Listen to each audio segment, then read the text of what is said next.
Intense fighting between the Syrian army and Kurdish-led forces in the city of Aleppo has forced tens of thousands of people to flee. በሶሪያ መንግስትና በኩርድ መር ታጣቂዎች መካከል በተከሰተው ግጭት የ22 ሰዎች ህይወት ማለፉ ተሰምቷል። በዚህ ምክንያት ተኩስ አቁም ላይ ተደርሶ የነበረው የጊዜ ገደብ ዛሬ ላይ መጠናቀቁ ደማስቆን የሚመራው መንግስት ይፋ አድርጓል። በሶሪያ ሁለተኛ ግዙፍ ከተማ በሆነችው አሌፖ በሚገኙት አጎራባች አካባቢዎች በአሽራፊ ሼክ ማቅሱድና ባኒ ዚድ ተጥሎ የነበረው ተኩስ አቁም ተነስቷል ሲል የሶሪያ መከላከያ ሚኒስቴር መግለጫ አውጥቷል። የሶሪያ ወታደራዊ ባለስልጣናት በእነዚህ ሶስት አካባቢዎች ከሶሪያ ዲሞክራሲ ኃይሎች ወይንም ኩርድ መር ታጣቂዎች ጋር ከፍተኛ ፍልሚያ ካደረጉ በኋላ ማስለቀቃቸውንም ተናግረዋል። በሰሜንና ምስራቅ ሶሪያም አሌፖ ሲንቀሳቀሱ ከነበሩ ታጣቂዎች ከሰሞኑ የተነሳው ግጭት በመቶ ሺዎች የሚቆጠሩ ንጹሃንን ማፈናቅሏል። ራሱን የሶሪያ ዲሞክራሲ ኃይሎች ብሎ የሚጠራው ኩርድ መር ኃይል በአሜሪካ የሚታገዝ የነበረና በሰሜንና ምስራቅ ሶሪያም ራስ ገዝ መንግስት ለመመስረት የሚታገል ኃይልና ግራ ዘመም ፖለቲካ ቀንቃኝ ነው። በሚስጥር ስሙም ሮጃ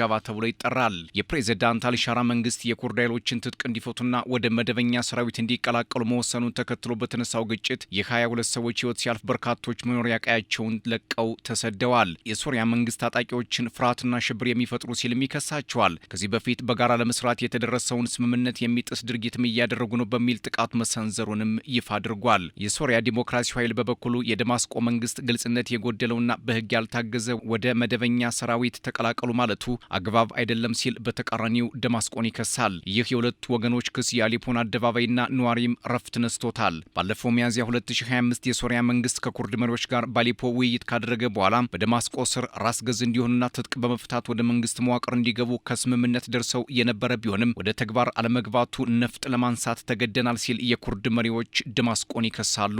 አዲስ በተቀሰቀሰው ግጭት በኩርድ ታጣቂዎች 4 ጋዜጠኞች ህይወታቸው ማለፉም ታውቋል። በማዝሎም አብዲ ይመራል የተባለው የሶሪያ ዲሞክራሲ ኃይሎች ከአህመድ አልሻራ መንግስት ጋር አንድም በስልጣን ሽኩቻ፣ አንድም ራስን በራስ የማስተዳደር ፍላጎት፣ አንድም ጠንካራ አጋር ፍለጋ፣ አንድም ከደማስቆ መንግስት ጋር የርዕዮተ ዓለም ልዩነት ሊሆን ይችላል በአሌፖና በደማስቆ ፖለቲከኞች መካከል ሶሪያም ቅርቃር ውስጥ ገብታለች ሲሉ የሶሪያን ጉዳይ የሚከታተሉ ወገኖች ይናገራሉ። በፈረንጆች 2015 የተመሰረተው የሶሪያ ዲሞክራሲ ኃይል የፒፒኬ አንድ ክፍል እንደሆነም ይነገርለታል። በፈረንጆቹ 1984 የተመሰረተው ፒኬኬ ለቱርክ ትልቅ ስጋት እንደሆነ ተንታኞች ይናገራሉ። አንካራ ደግሞ ከዚህ ክፍል የተወለደውን ኩርድ መራሽ ቡድን እንደ ፒኬኬ አሸባሪ ነው ስትልም ትፈርጀዋለች። እናም ኩርድ መራሹ ኃይል ለአንካራ መንግስት ብሔራዊ ስጋት ስለሆነ አንካራም የግድ ከደማስቆ መንግስት ጋር በመሆን ወደ ውጊያ በቀጥታ ባትገባም ለአልሻራ ድጋፍ ከማድረግ አትመለስም። ከ1984 ጀምሮ በቱርክና ፒኬኬ መካከል በተደረገው ግጭት 40 ሺህ ንጹሃን ህይወታቸው እንዳለፈ ታሪክ ይናገራል። ሶሪያ በሶስት ኃይሎች ድንበር ላይ ውጥረት ውስጥ ገብታለች። አንድም በዋናው የአልሻራ መንግስት ወታደሮች፣ አንድም በኩርድ ታጣቂዎች፣ አንድም በፒኬኬ ኃይሎች። የውጥረት ደማስቆን ተሻግሮ ወደ አንካራ የሚደርስ ከሆነ መካከለኛው ምስራቅ ሌላ ቀውስ ሊጋረጥበት ይችላልም ተብሏል። ፈረንጆቹ 2017 የኩርድ ኃይሎች ከአረብ ተዋጊዎች ጋር በመሆን በአሜሪካ ድጋፍ ጭምር በምስራቃዊ ሶሪያ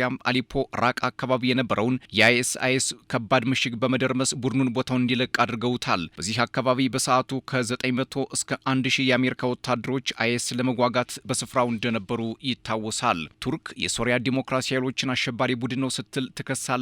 ለዚህ ማስረጃ ደግሞ ከኩርድ ሰራተኞች ፓርቲ ወይንም ፒኬኬ ጋር ጥብቅ ቁርኝት አለው በሚል ነው። አሁን ላይ በሶሪያ የተከሰተው ግጭት ከኩርድና ደማስቆ ፖለቲከኞች ያለፈ ነው ሲሉ የሚናገሩም ተንታኞች በርካታ ናቸው። የውጭ ጣልቃ ገብነት ለሶሪያ መታመስ ትልቅ ምክንያት ነው። ለዚህ ዋና ተዋናይ ደግሞ አሜሪካ ናት። አይኤስን እወጋለሁ በሚል ገብታም ቀጠናውን መልኩን አጥፍተዋለች ሲሉ የሚተቿት ብዙዎች ናቸው።